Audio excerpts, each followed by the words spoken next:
peeps, this is the Scary Movie Project, the podcast where we talk about scary movies, share our perspectives as filmmakers, and our spoilery spoilers roll in against the wind. I'm Tara. Hola, mi llamo Matt. ¿Cómo está? Oh, I'm sorry. I thought this was a Spanish broadcast. My apologies. I can't speak Spanish, so it's a good thing it's not. Oh, okay. Well, we'll get you to learn Spanish, and we'll do an all Spanish broadcast one of these evenings. Hey, maybe French. I took French.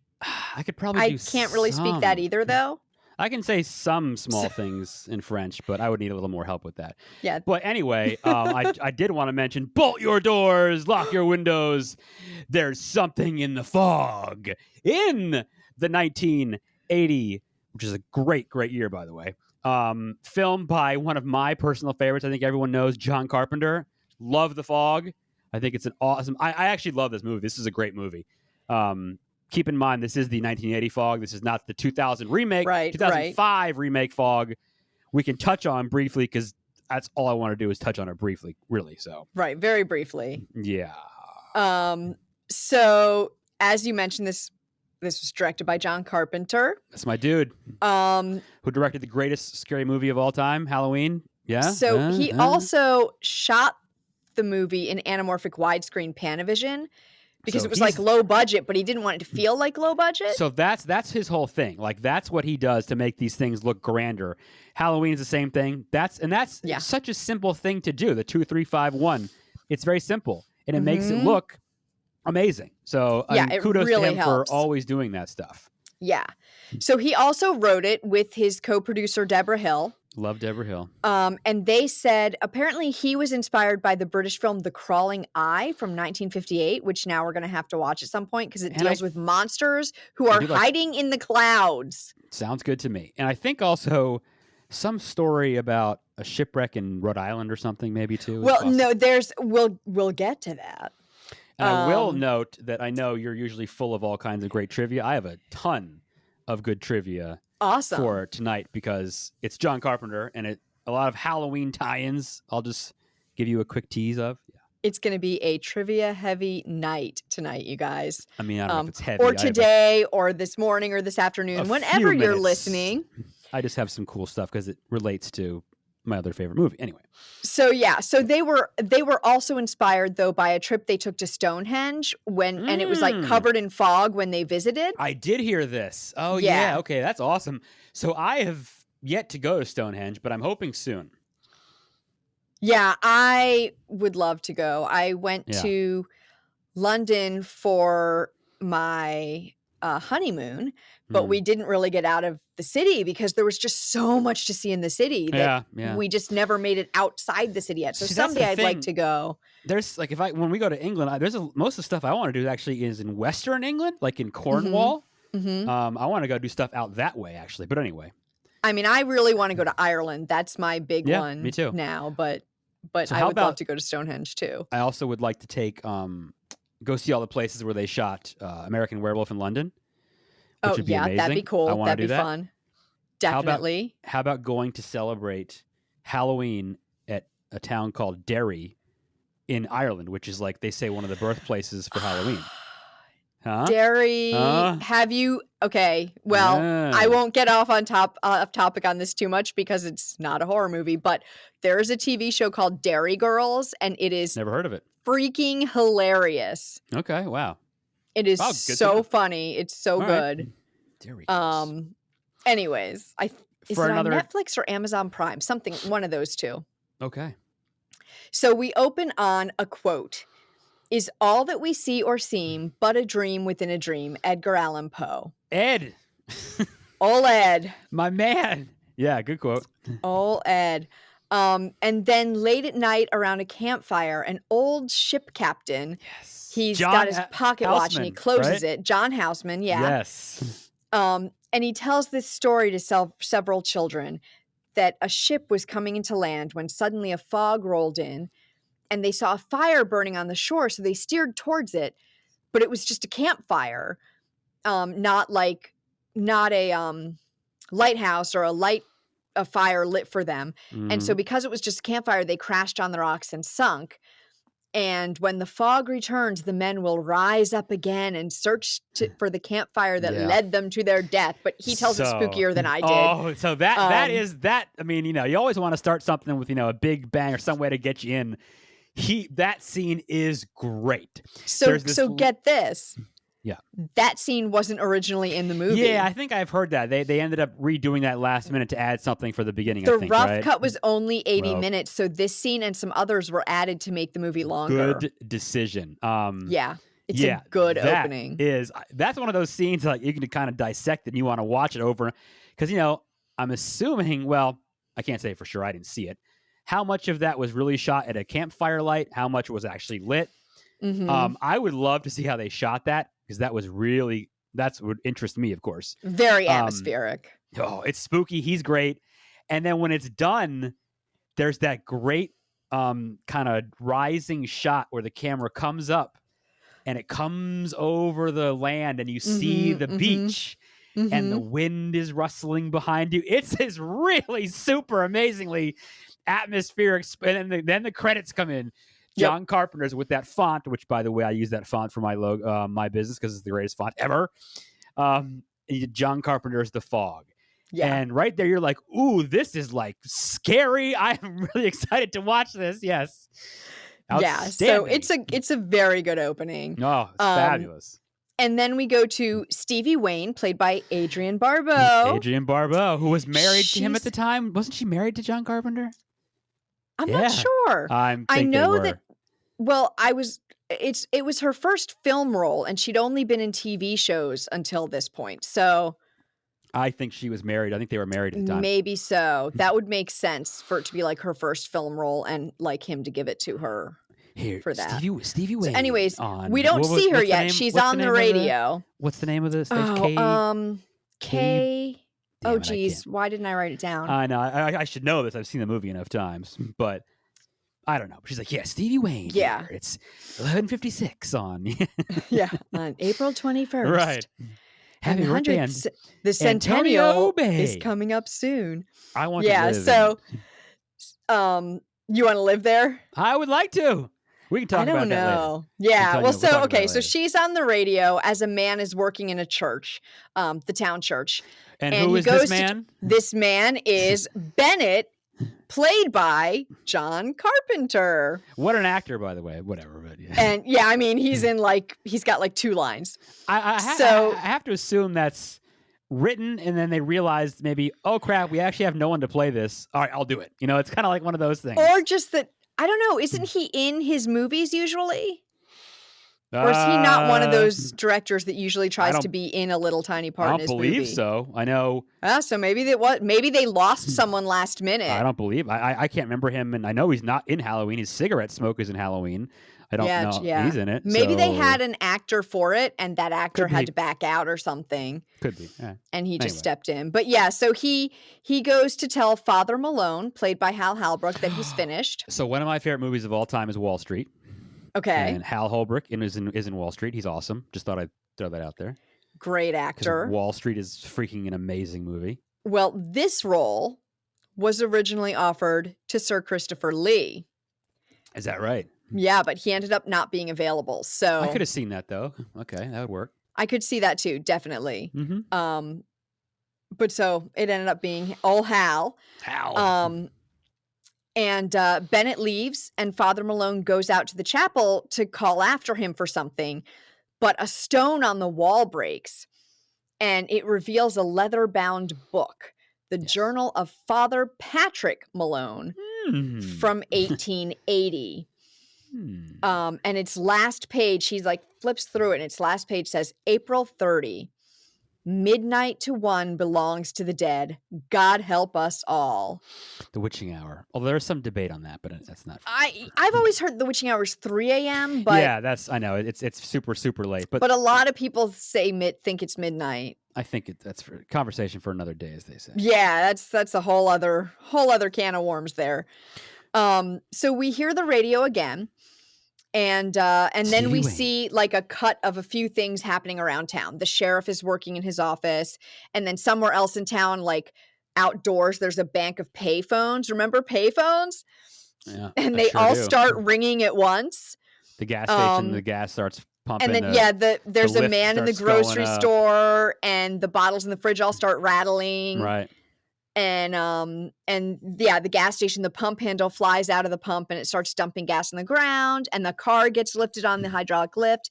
And I love this. Someone found out that the sale for the gasoline that spills out is $4.34 for 8.3 gallons, They'll which buy you a makes gallon and a half now. gas about 52 cents per gallon. Yeah, well, I mean, come on. This is 40 years ago. I mean, yeah. I know. Just the dream, you know right? what? The dream? Okay, not really, because at the time, well, yeah, it's a dream now. But at the time, there were probably a million people saying, God, gas is expensive. That's true. That is true. It's all relative, you know? Yeah, that's Anyway, totally true. No, I know what you mean. And then all the cars in the parking lot like blare their horns at once. And this young woman is like watching, is in her living room or something, and the TV turns on and her chair moves by itself. So all this stuff happens. And then we hear Stevie talking on the radio again and saying it's not 6 minutes after 12. And here's another thing I found out about Adrienne Barbeau in this role. So she took inspiration from a 1960s radio DJ, Allison Steele, who was called the Nightbird. The Nightbird. All right. I had never heard of this person. Okay. Interesting. The Nightbird. Nightbird. I don't know anything else about her, but I like that name. That's cool. I think that's cool. And it's cool that she was a DJ in the 60s, because I feel like there probably weren't a lot of women DJs on the radio in the 60s. Oh, that's a good question. Maybe. Probably not as many as there are now. And then also, every time we hear music on the radio station, it's like older jazz, right? That's because it was cheaper than getting the rights to rock songs, to like more popular, more current music. So that's why they made it a jazz station. Okay. So then we see a man picking up Elizabeth Solly, Jamie Lee Curtis. She's hitchhiking. JLC and Tom Atkins. Tom Atkins picking her up. Yep, he of Halloween, Tom Atkins picking her up. He of Halloween 3 fame. Yeah, and so they're talking. They start talking, and his window gets busted, and glass sprays everywhere. And then Stevie says, it's 12 minutes after midnight. It's April 21st, and the town's 100th anniversary is tomorrow. Happy birthday, Antonio Bay.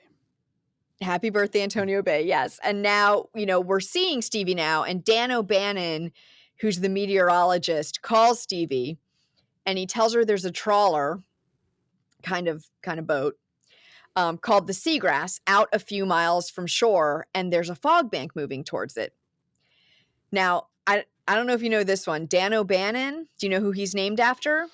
Yes, this is part. You go ahead and tell everybody. This is part of the trivia stuff that He's named after John Carpenter's Dark Star co-writer. Okay, that I didn't know, but I know that I'm sure it involves that somehow. So there's a few where he names people after people that he's worked with. So I think so that is what was the name of his in Halloween? The lawyer.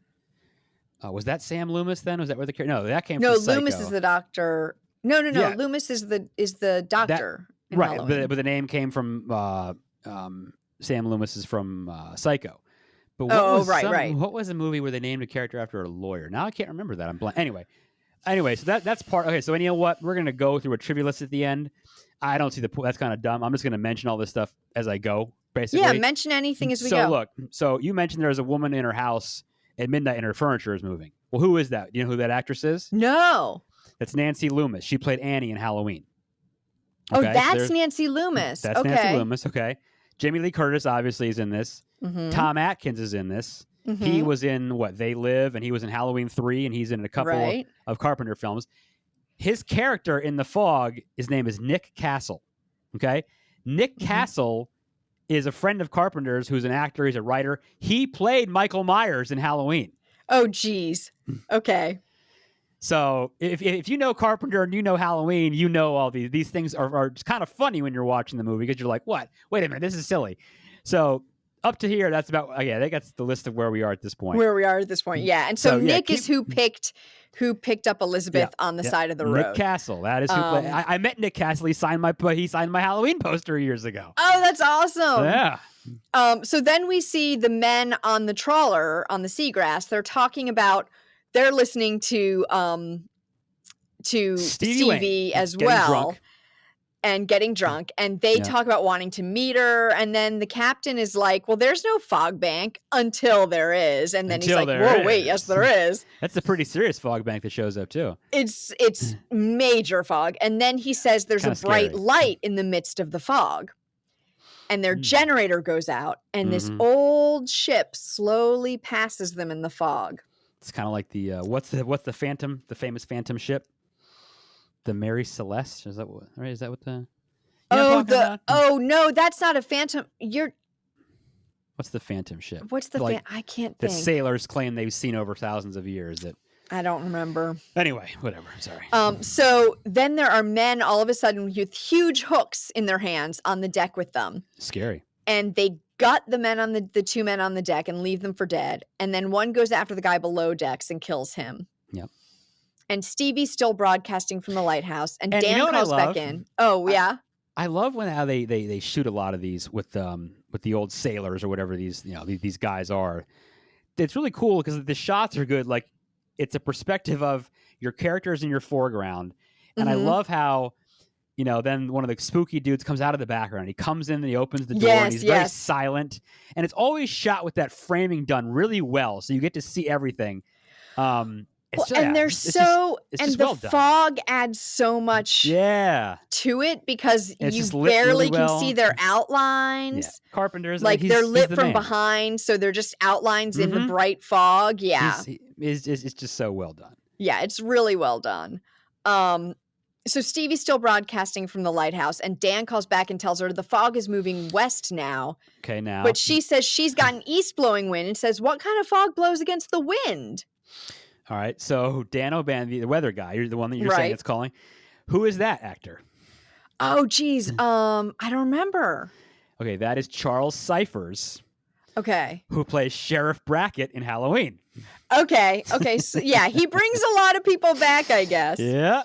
He's the one that, remember, Jamie Lee bumps into him. Oh, sorry, Mr. Brackett. I'm so sorry. That's okay, Lori. Everybody's entitled to one good scare on Halloween, right? Oh, geez. So it's the greatest movie ever. I'm sorry. You're going to quote that more than you're going to quote this while we're talking about this. I'm probably done quoting it. Maybe. We'll see. She's saying the fog was blowing against the wind, which is weird. And then I have another bit of tidbit, which is interestingly, California is known for something called Tule fog, Tule. I think that's how it's pronounced. Okay. It's a thick ground fog that can be as low as like the ground. Like it's usually like I think around 600 feet, but it can be down to like 10 or 0 feet off the ground. To see ground fog like that? Well, wait, there's more. It keeps the sun from getting through, and it lowers the temperature there, sometimes below freezing. So here's the thing. So I don't know if you'd actually want to see it because it would be really cold. So there's a couple cool, like, weather's awesome. I mean, who doesn't like interested in weather? Like I love a good like winter storm, whatever. And like I love visiting Oregon, and I love like in the morning in Portland. If you've been there, you have that marine layer every morning where it's really cloudy and it's kind of gray, and that weather from the Pacific finally pushes out by mid morning, and you get sun and whatever. But yeah, that's interesting, and then, going up to mountains like in Mount Hood, if you're up there, you're up high enough where you're actually in clouds. Like clouds actually pass you by and you can touch them. You are at elevation. And of course, we can get to this later, but where her location is, this is a real location. This isn't some, Yeah. I have a bit about that too. Yeah. Right, so we'll wait to get to that and we can talk about, just weather in general up there. But that's a part of the country where, anytime you see a photo of like that Bay Area, you think of fog, right? Like right away. Oh yeah. It's super cool. I think it's cool. Yeah, I think fog is cool. I don't know, it's creepy and well, for me, of course, I love it. So I love it. It's you were telling awesome. me earlier visiting London, right? I mean, it's pretty prevalent there most of the as well too, right? So, Although some of that's pollution. well, yeah, you do have that. So there's that. So now we we've gone cut very to meteorological. yeah, Oh, did I say that right? Yeah, meteorological. meteorological. Yes. So we cut to Elizabeth and Nick. They've just slept together. They're in bed. And And I she's love showing him her they don't art. even know each other's name either. It's great. Yeah, they're just like, There's nothing they're better than very sleeping with quickly somebody. like a team. He's sitting there and they slept together. He says, "What is your name?" Yeah. I love it. Yeah. But they're so awesome. like, they're so comfortable with each other straight off the bat. Getting naked will do that. Let me tell you. Well, this is true. This is true. Become very close pretty quick. So she's showing him some of her art, and like someone knocks at his door and we see fog through the glass, and he goes like he's about to answer the door, but his grandfather clock strikes 1 a.m. and then the like glass on the face cracks. And when he looks back, nobody's there. So it's 1 now, which I guess it's too late for them to be there. And then we go to the next day, and there's a little boy. He's fishing the ocean, and a gold coin watches. Woo, Great I can't shot. talk. A gold coin washes up on the shore. Great shot. Real quick on that. You know, it's kind of laying there on the beach, and it's capturing him. Your background, your distance is in focus, but as he comes in, his foreground is in focus. But I can't tell where a rack focus or a focus pull was done. So I don't know if they just set focus point deep and set the back focus properly and let it go, or not. But that shot is like great. You know what I mean? Like, yeah. I'm not sure how they did that. I think it's just a tight shot from a distance and to get the back focus right and then just go with it. But it looked great. And he just comes into it. I love those West Coast Pacific beaches. They have that like super great look to them that East Coast beaches just don't have. I have a little tidbit about this beach too, which I'll tell you in just a second. I don't know what beach was that? I'd like to know. So the gold coin becomes a piece of wood with the word Dane, D-A-N-E, written on it. Yep. And this is Stevie's son, Andy, and he runs off into her bedroom to show her. Wait, by the way, and then goes back out to look for more stuff. How much do you want to live in that house they have on the water right there? That is a beautiful house. Except when the tsunami comes on the West Coast. Right. Then you're not so happy to be there. So at this scene, when he finds the driftwood, it is Goat Rock Beach in the background. Goat Rock Beach. Which was also... Where is Goat Rock Beach? In The Goonies. Oh, that's the good... Shot from the other side. Is that an Oregon beach then? Goat Rock Beach? No, I believe it's California. Is it? Okay, it is. Oh, most of it's... Okay, I didn't know, but those beaches I'm not sure, but I think it's California. Because Astoria... I mean, Oregon, where my aunt lives, is like, that's Goonies that was done there. So I'm maybe it is Oregon. I mean, they're not... It could be Oregon. That doesn't make any sense for them to do a Northern California production and grab one shot from one beach. It's not worth all that. Well, I mean, or that's what they did in the Goonies. So yeah, whatever. You know what? It's a great shot. It looks good. Yeah, but it's the other. Oh, maybe one side is in California and one side is in Oregon. No, because that would not geographically make any sense. Geographically, that doesn't make sense. It's kind of impossible, but anyway. So that was that beach. Goat Rock Beach. The other side was in the last scene, the final scene of the Goonies. That's awesome. All right. So I loved that little tidbit. That's cool. Yeah. So now Nick and Elizabeth are at the harbor, and Nick is looking for Al, who captained the Seagrass, because they haven't come back. And Nick decides he's going to ask Ashcroft to go out and look for Al. And then we cut to Kathy Williams, who's Al's wife. She's planning the 100th anniversary party with her assistant, Sandy. Played by Nancy Kyes. No, not the assistant. Credited at that time by Nancy Loomis. Yes, married to Tommy or whatever. Oh, you're talking about Kathy Williams. Yeah, Kathy is played by Janet Leigh. Yes. Yes, Kathy is played by Janet Leigh, and Sandy is played by Nancy Kyes, who was credited as Nancy Loomis. Met her, signed my poster too. Boom. Just like Dr. Loomis of the Halloween movies. That's right. I know the names. It's so interesting. So Nancy Loomis, you mentioned a little bit of this, but she was in, or Nancy Kyes, whichever. Yeah. She was in 4 other Carpenter movies. She was in Mhm. Assault on Precinct 13 in 1976. I think so. That's right. Halloween, as you mentioned, in 1978. Annie. Halloween 2 in 1981. As a dead person, yes. And Halloween 3, Season of the Witch in 1982. Yep. There you go. So. And she's very nice. There we if you go. see her at any convention, say hello to her. She's very nice. Oh, very cool. So yeah, Janet Leigh and Nancy Kyes and are the actors in that scene. Yep. Actresses, whatever, very, in very that cool. scene. So then Stevie is driving to work at the lighthouse with the piece of driftwood in her car. And how amazing is that drive, by the way? Oh, and it's how scenic is beautiful. That? Like, I mean, really? The That's scenery in this whole thing is gorgeous. So I think you're going to get to where I was going to talk about, but keep going. So, well, I was actually coming to that later. Okay, we'll wait. While Stevie is driving, she's flipping radio stations, and we hear a report about the search for the seagrass. Yep. And they actually mention a sweep of south of Whately Point and Arkham Reef. Now, Whately and Arkham are references to H.P. Lovecraft. Yeah, well, Arkham for me is always Arkham Asylum from Batman. Right, but it was H.P. Lovecraft first. Yes, I think you're right. Yeah. So, yeah. Arkham Asylum. Sorry. And then now Elizabeth and Nick are on Ashcroft's boat, and they're out with Ashcroft looking for the seagrass. And then we cut back to Kathy telling Sandy that Al didn't come home last night. And it's, Sandy's like, well, we both had weird things happen last night around midnight, basically. It comes out that they both had something weird happen. That's the only part of this movie I don't like necessarily. It seems like the fact that her husband is missing is not that big a deal for so. Does that cross you that way? She's kind of just like, he didn't come home. Like, well, later on, I think she's more concerned about it, but she's still like soldiers on. But yeah, at this point, she's not really too concerned. It seems like yet. Yeah. Anyway, sorry. So Kathy and Sandy. Oh, sorry. So I was about to skip a scene. Nick, Elizabeth, and Ashcroft, they get to the seagrass. They don't find anyone on it, but all the glass in the ship is shattered and there's like salt water and everything. Water's everywhere. Yeah.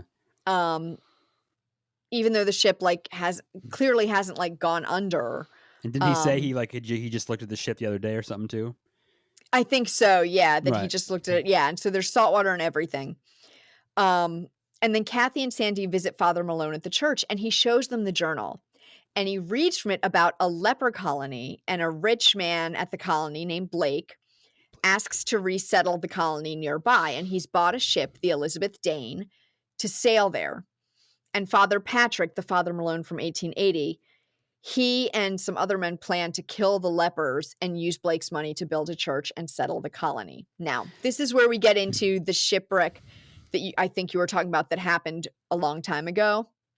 Okay. This plan, I was also going to say though, can I add the Elizabeth Dane to my list of terrible names to name your ship that we've talked about? Yeah, don't name your ship the Elizabeth Dane. So far we have the Nostromo, the Elizabeth Dane, and the Orca. And the Orca, yeah. Yeah. So that's a life pro tip, by the way, guys. Don't name your ship any of these 3 names. Whether it be whatever a boat kind or of ship it may be. Yeah, boat, spacecraft. Don't name your car one of these names. How about this? Just don't name vehicles one of these 3 names. Probably pets either. Yeah, just that's probably not a great idea either. Yeah. So the plan that they have to wreck the ship and then steal the money was based on an actual event that took place in 1800s near Goleta, California, Goleta. Don't know. But it was called the wrecking of the Frolic was the name of the ship. This actually happened in the 1800s in California. Okay, cool. Or something very like it. Yeah. It's not cool. Interesting. Yeah, sorry. I didn't want to confuse that. Not cool that there was a shipwreck if people died, obviously. Right. Not cool that there was a purposeful shipwreck where people killed people to get money. I don't condone that, no. Not on this podcast. We do not condone murder. We condone murders in movies that aren't real. Sure. But not real life murders. We don't condone that. No, we don't. Let's keep our murders on screen where they belong. Entertainment purposes. So Nick and Elizabeth are talking while they wait for the Coast Guard. And Elizabeth is like saying that she's bad luck. And Nick is like, that's, telling her that's silly, basically. And he tells her about his dad, who found an empty brig once and found an 1867 gold doubloon on it. But when he got home, the gold doubloon was gone. And then a dead man falls out of the wall onto Elizabeth and she screams. Yeah. So this something like this must have happened in 1867, right? When he found the gold doubloon, but it disappeared. Or at least something supernatural and weird he's telling her about. So then we cut to Father Malone. Kathy and Sandy are still at the church with him, and he's reading from the journal still. Sorry, Yes. I just remembered the ghost ship, the mystery ship is the Flying Dutchman. That's yes, okay, you said Elizabeth and it threw me off. I think that Elizabeth the Mary Celeste. The Mary Celeste. There you go. Okay. But the famous one is the Flying Dutchman. And I think if sailors, Okay. I think if sailors see it, it's supposed to be like terrible luck, right, or something. Yeah, I think so. Yeah, Flying so Dutchman. Father Malone is still. For you Simpsons fans out there, the all-you-can-eat seafood restaurant that Homer goes to is the Frying Dutchman. The Frying Dutchman. Yep, it's got an all-you-can-eat. They kicked Homer out once because he couldn't stop eating. He ate the whole thing. That's ridiculous. He ate the whole buffet. Yeah, I mean the name is ridiculous. Him eating the whole buffet, totally believable. Well, that's just Homer. Yeah, that's just Homer. But the name is ridiculous. Yep, Frying Dutchman. So Father Malone is still reading from the journal, and it says that on April 21st, 1880, the deed is done. The deed is done. A fog rolled in that helped them murder the lepers. And Father Malone, our Father Malone, says their 100th anniversary celebration is a sham and they're honoring murderers, and he's upset. And then we cut to Stevie getting to the lighthouse. And here's where I was going to come into this. She has to walk down a really long flight of stairs on the cliffs to get to it. And then inside, she goes up to the studio and takes the driftwood that says Dane with her. So this lighthouse is... Okay, so yeah. First of all, yeah, so the atmosphere, the drive to this place, just the whole setup of this, the walking down the stairs, the location of it, the inside of it, it's like beautiful. Like it's Point Reyes Lighthouse is the name of it. Right. And it is north of San Francisco, north and west. It's on like it's in island. Marin County. I think it's on an actual island, and it's actually very far west of San Francisco. It's out in the water. It's really out in the ocean. I mean, it's amazing out there. And yeah, you can visit it. You can absolutely go visit it.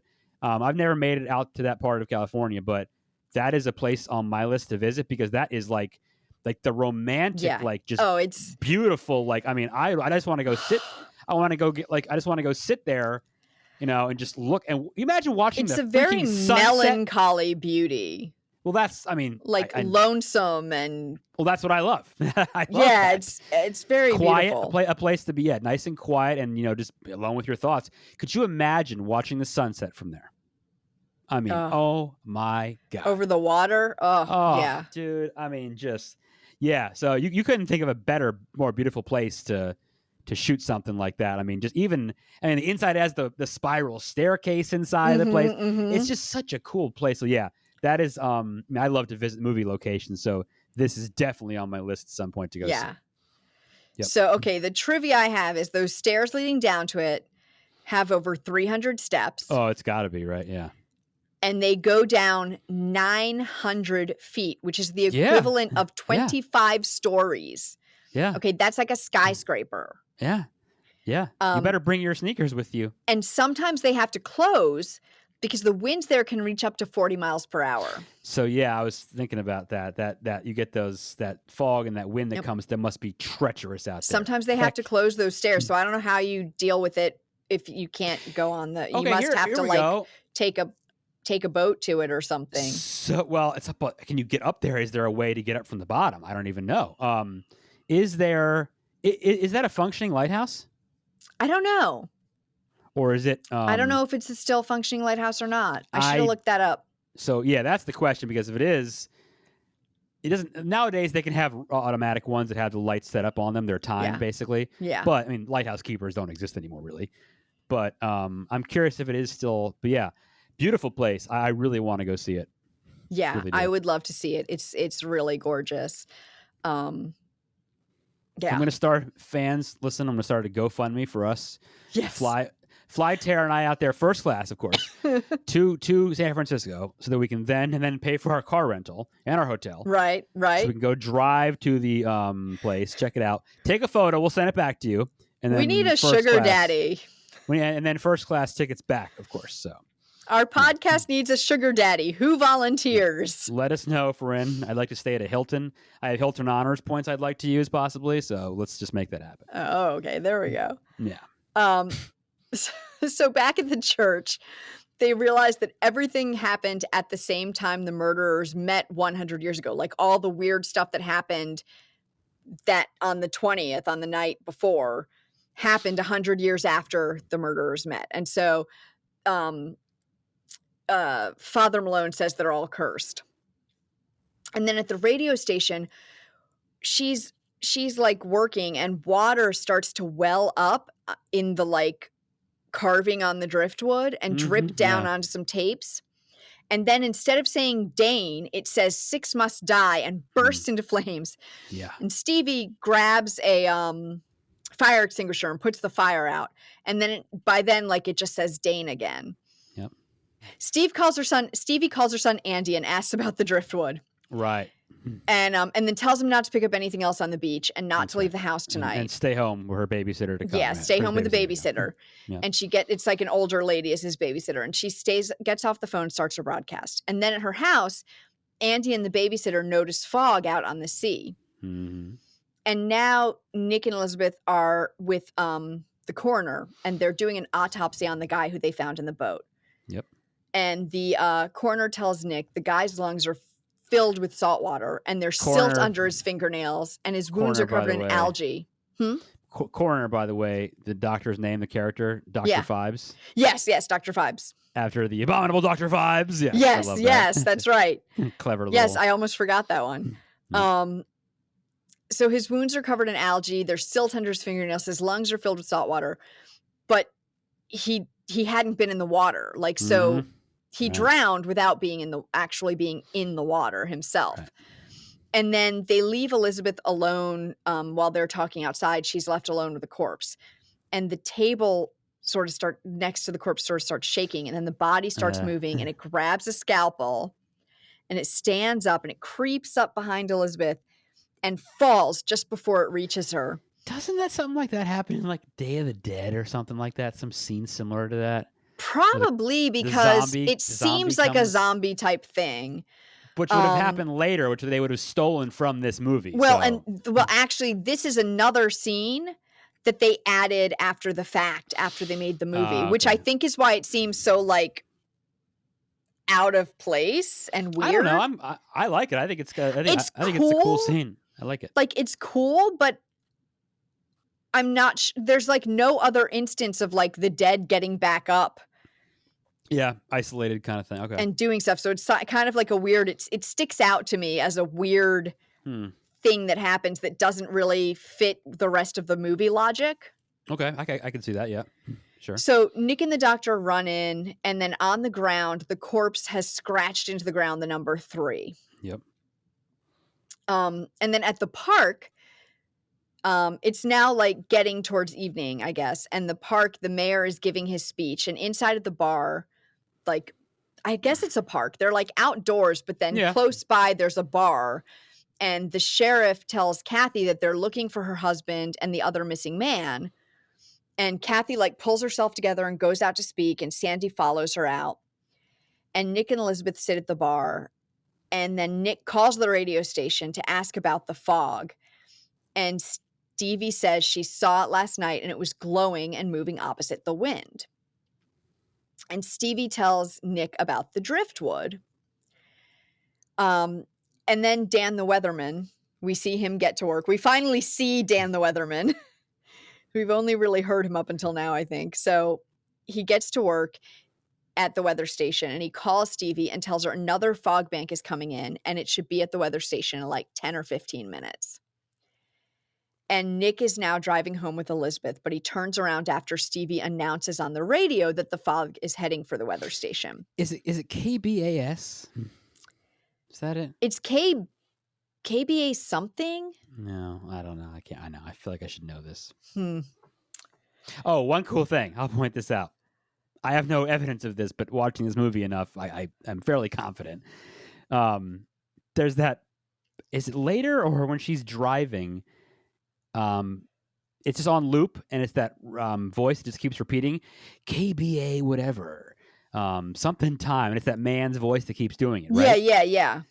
I am positive that is the voice of the guy doing the horror movie marathon in Halloween. Remember when they're watching the movies when they're babysitting? Oh. It's the voice that comes on now for the terrifying conclusion of. I hope it is. That's cool. The Thing. Yeah, throughout that movie, when they're watching the movies over at the Doyle house and the wall, the movie's playing, and you keep hearing that one voice saying, now back to our creature. I'm pretty sure that's the exact same voice. Remember, listeners, how Matt said he wasn't going to quote Halloween again. Oh, did I say it? Okay. There you go. Boom. Gotcha. I don't care that you quoted Halloween. I just have to give you shit That's for funny. it. Because you said, right. no, I'm done. I'm not going to quote it anymore. And I Fair knew enough. you would at least one more Fair time. All right, you know what? Let's see. Maybe I can't say maybe. Well, we'll see. I might quote it again. Just never say never. I can never say never. No. Yeah, you're right. So Nick and Elizabeth were driving home. They've now turned around because Stevie's announced on the radio that the fog is heading for the weather station. So Dan is still on the phone with Stevie, and he goes to check the window because he sees a light out there. And then someone starts knocking at the door, and Stevie tries to get him not to open the door, but he does. And of course, he gets stabbed in the neck with a hook, and Stevie hears it all. All the fog, and it's spooky and scary, and yeah, it's a creepy scene. Yeah, it's really spooky. And then she goes on the air because she's just heard this happen. So she goes on the air and she asks for the sheriff to contact her at the radio station immediately. And someone lets him know, like, while he's on stage at the 100th anniversary ceremony, and he goes inside to the bar and calls her. But then all the phone lines go out, like, right as they start talking. The power blast and everything, yeah. Yeah. And then the town's generator goes out, and everyone out there is left in the dark. Yeah. And Stevie is watching this glowing fog roll in. So she runs outside and she starts her small generator. And then Nick and Elizabeth, meanwhile, they show up at the weather station and the door is open and it's empty. Yep. And at Stevie's house, all the lights are out too, right? And Andy's babysitter sees the fog rolling up to the house. So she tells Andy to help her get all the windows closed. And Stevie is now like over the air on the radio screaming for them to get out of the house and run. Right. And the babysitter tells Andy, go to his room. And she opens the front door. And he closes his bedroom door just as she gets grabbed by one of the shadowy figures. Like the timing, like the edit is like really well done, right? It's like perfect. It's like literally as he's slamming the door closed, she's getting grabbed. Yeah. Oh, that's a good job. It's a good job of cutting that together. Oh yeah. It's really paced well. And then then there's knocking on his bedroom door. And so we cut to Nick and Elizabeth heading to Stevie's house because they can hear her screaming on the radio. And so they're heading to her house to help as the figure starts to pry open Andy's bedroom door, like with its hook. It's like, it's pretty cool. It's like you never really, you never cutting really see the who wood these out, like creatures or whatever they are. But yeah, they're very menacing. They're very scary. They're extremely menacing. And they have that, like, they're clearly wearing like a big, like a raincoat, like a slicker. Yeah, a slicker. And then they have those the hat. Yep. It's the rain. Yeah, it's the rain. It's like the fisherman outfit. Yeah, they have the fisherman outfit, but the silhouette is like enough that you're like, they're fishermen, but the silhouette you can't is very see cool. anything else. It's always silhouette. It's done very well. So the figure is like trying to pry open Andy's bedroom door, and like it's almost through, and Nick breaks a window in the bedroom and pulls Andy out. And when they get back to the car, it's stuck in the mud. Yep. And all these men with hooks are like closing in. But Elizabeth finally gets the car into reverse and they just peel out. Yep. And then we hear Stevie over the radio telling Andy she's sorry she couldn't come for him, but she has to stay there. And then she reports the fog is moving inland away from the beach towards the bay. Now, I'm pretty sure if my son was dying, I wouldn't need to stay there. I'm pretty sure I would need to go save my kid. Here's how I rationalize this. Here's how I rationalize this. I'm just being stupid. I rationalized it by she's probably too far away to get to him quickly enough. No, I know. And so she thinks his best chance is her telling people. I know. I'm just that line is just like no, but I thought about it. Like I had to I was like, no. It's got to be because of this. Like, right. I understand. I'm just because I thought the same thing. Where I was like, no, you just go for your son. Then I was like, no, but she is pretty far away. Like we saw her driving. Yeah. Yeah, it is. It's not down the street. So she's now reporting on the fog and where it's headed. And as she's telling people where the fog is, so she mentions Russellville Road and Small House Road. And these, we'll see if you know this trivia. Do you know where they are? Russellville and Small, no. They are two main roads in Bowling Green, Kentucky, where John Carpenter grew up. Which, of course, he names the... Oh, no, I'm not going to say it because I'm not going to quote that movie. You can quote it. Remember at the end, he quotes the music in Halloween as being done by the Bowling Green Philharmonic Symphony. Right. Yeah. So. Okay, so now Elizabeth, Nick, and Andy are confronted with fog as they drive through the town, and they turn around, and then the same thing happens to Kathy and Sandy. They have to turn around too. So basically the fog is just like shrinking down the areas where people can safely be. Mm-hmm. And Stevie is telling everyone on the radio if they can to get out of town and go to the old church on Beacon Hill. She says it's the only place left to go. So Elizabeth, Nick, Andy, Kathy, and Sandy get there, and Father Malone says there's nowhere to hide. It'll find us. But they get inside the church anyways. You never want to hear that. Yeah, right? No, there's nowhere to hide. It's going to find us. Father Malone is really, really depressing in this movie. Like, he is such a pessimist. He's a drunk, too, I think, isn't he? Isn't he getting all liquored up in that first scene? I think he starts getting liquored up after he finds the... Is he already getting liquored up in the very beginning? That first scene where John Carpenter is playing the handyman and he comes in, isn't he just like already hitting the bottle? Maybe. I think he is, yeah. I didn't notice it in the first scene. I noticed it after he found the journal and started reading the journal, but maybe he is already drinking. I'm telling you. So he's already an alcoholic, I guess. It's a real booze hound. Yeah, he's a real booze hound. Not an alcoholic, he just likes to drop a drink. Yeah, it's fine. So he says I can stop whenever I want. So meanwhile at the radio station, fog starts to roll down the cliffs and it's like engulfing the lighthouse. And then back at the church, Nick runs out of the church study to get the journal, thinking that maybe something in it will help. And at the same time, fog is seeping under the doors into the radio station. It's awesome. And then at the church, they learned from the journal that Father Patrick had stolen the money from the other co-conspirators. Yeah. So in the lighthouse, Stevie tries to keep a man with a hook out, but the door breaks down, like the downstairs door. So she goes back upstairs up that spiral staircase and all the way to the closes the door to the roof. studio. Yeah. Yeah.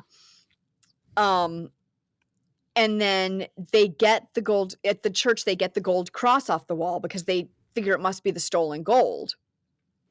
And Father Malone goes out into the chapel with the cross while everyone else fights to keep the men with the hooks out of the church study where they've all been hiding. And Father Malone shouts, "Blake, I have your gold." And he tries to give it back. And then he says, like, he's the sixth and they should take him because they'd said, 6 must die. That's and right. they've counted up already and found that there were already 5 dead. So he's like, I'm the 6th. You should take me. Because it was his grandfather who did everything. His grandfather was Father Patrick. And then the one man with a sword instead of a hook comes forward, and this is Blake. Now, do you know about the sword that Blake carries? This is pretty interesting. I don't believe so. Is it as cool as the sword that we talked about, the Native American sword that we couldn't pronounce that one I don't time? know if it's quite as cool as that, because that's pretty like... What was the name That's of it, or really how did you old. try to say it, or do you even remember? That was so awesome. I don't even remember. I just remember that it was a bunch of words that you couldn't random pronounce. syllables that I could Yes. barely get out of my mouth. Well, it was awesome. But anyway, tell me about the sword from the fog. This sword that Blake carries, it's a S-word. pattern 1796 light cavalry saber with Saber, an I like iron that. scabbard. And is that spelled Saber, S-A-B-R-E? It is. Very good. At least it was in the Yes. note that I found about it. Very good. Okay. So these were produced between 1976 and 1821. Between 1976 and 1821? Yeah.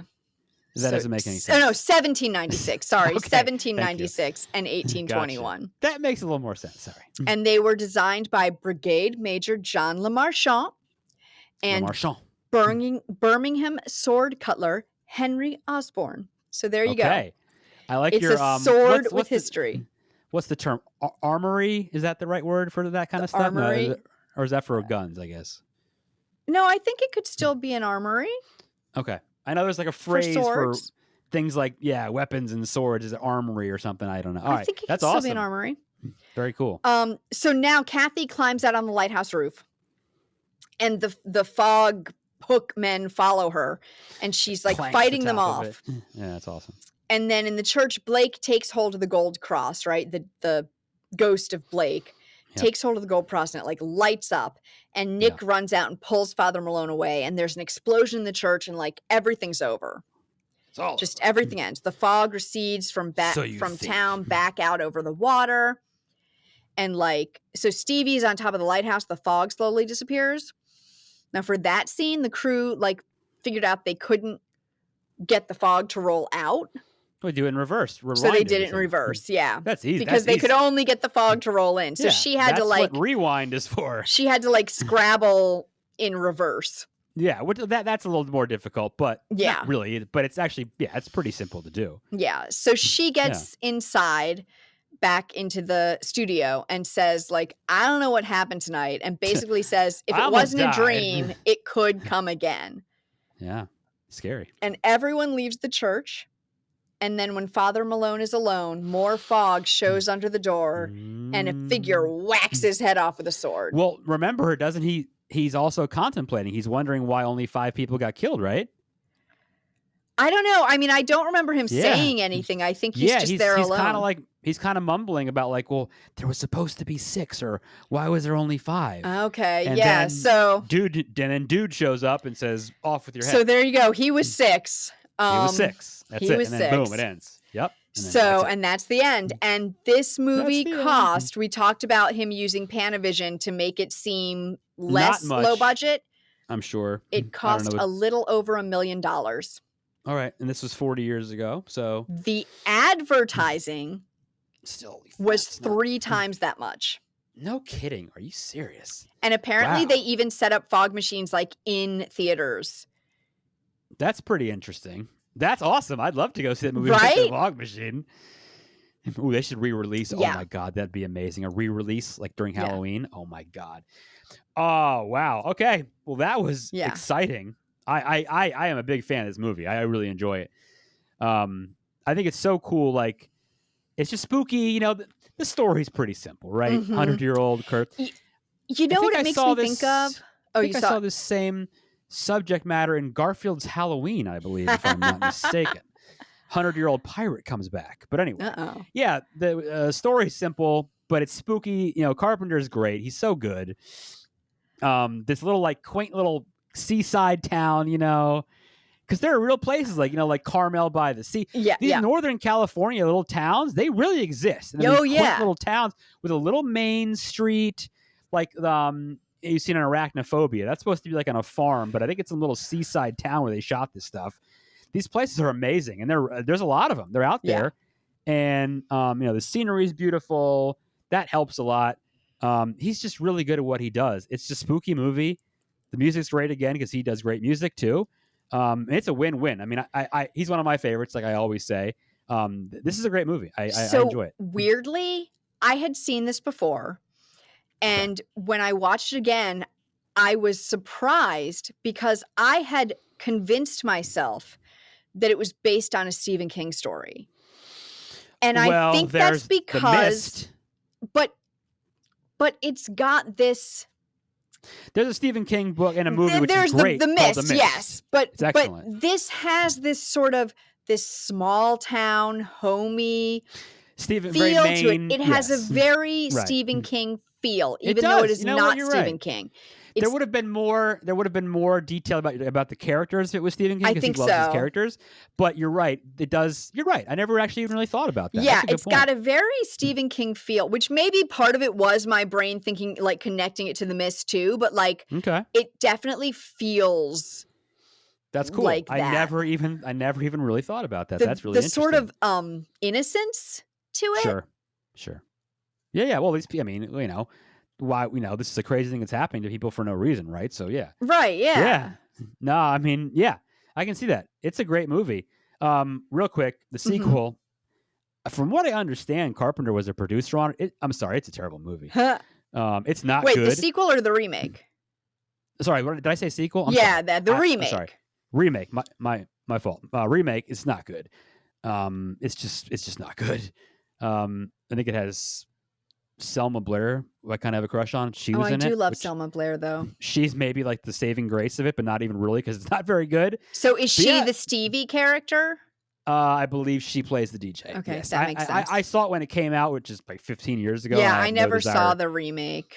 You're not missing anything. It was produced by John Carpenter and Deborah Hill again, though. Like, and that's where I'm like so upset that it's just not any good because damn, that's too bad. I mean, if you want to watch it, find 90 minutes of your time to never get back. But I'd usually rather watch the original of a movie anyways. I don't know. So yeah, it's definitely one of those remakes that when I was done with it, I said, this was not good. So, but yeah, out there, original, yes, please watch. Great, really good stuff. Yeah, honestly, I think it's a little bit of a cheesy movie, but I do still love it. I think if you do nothing else, even if you don't watch it, I don't know if it is, try to just YouTube that opening scene, really, with the ghost story. I mean, that by itself is like... The ghost story is great. That's just so great. I mean, watching that and all the kids, great. When he's like, and they come looking for the campfire that... Yeah. And that, led them to their doom, and the kids are like... They're still... I know. I love the shots back and forth. Their just eyes go wide. Yeah. 5 minutes for midnight, time for one more story. And he just, he's so good. Yeah, no, I love it. It's simple, it's cheap. That's what I mean, look at, Halloween, made for nothing. Carpenter was making these movies for nothing. And, because the little things he does, your aspect ratio, your things like that, it makes a huge difference. It's so good. Definitely. He's a master at his craft. Well, and the cinematography, important. You mentioned a few things. The cinematography really elevates it too. Dean Cundy did the cinematography for this. He did Halloween cinema. He did that. So okay. Yeah, Carpenter works with all these people. He's like Rob Zombie. He brings the same folks back all the time to do his stuff. Yep. So it's very cool. Yeah, and he gets good people for it. Yeah, he does. He really does. Yep. So up next, a little indie film called Resolution. Yeah, that I don't think Matt has seen yet, but that I really like. Certainly am not aware of it. I know about New Year's resolutions, but I don't know about this resolution. Nope, it's just called Resolution. Okay. It doesn't have anything to do with New Year's. I don't think. I'm pretty sure, if I remember correctly. We'll find out. So yeah, but we'll be doing that next time. In a couple of weeks, you'll hear that. And in the meantime, please remember to subscribe or follow the podcast, rate and review us on iTunes on Apple Podcasts, is it's now called, and has been for like a year or two, and I just can't get it right. or wherever you're listening so more people can find us. And don't forget to send us your movie suggestions, your thoughts on the movies we've watched so far, whatever else you want to tell us about Stuff. at thescarymovieproject@gmail.com. And you can follow us on Facebook and Instagram at The Scary Movie Project. Peace out. Buenos noches. The Scary Movie Project podcast is produced by Tara Garwood and Matt Lulich. Learn more at thescarymovieproject.com.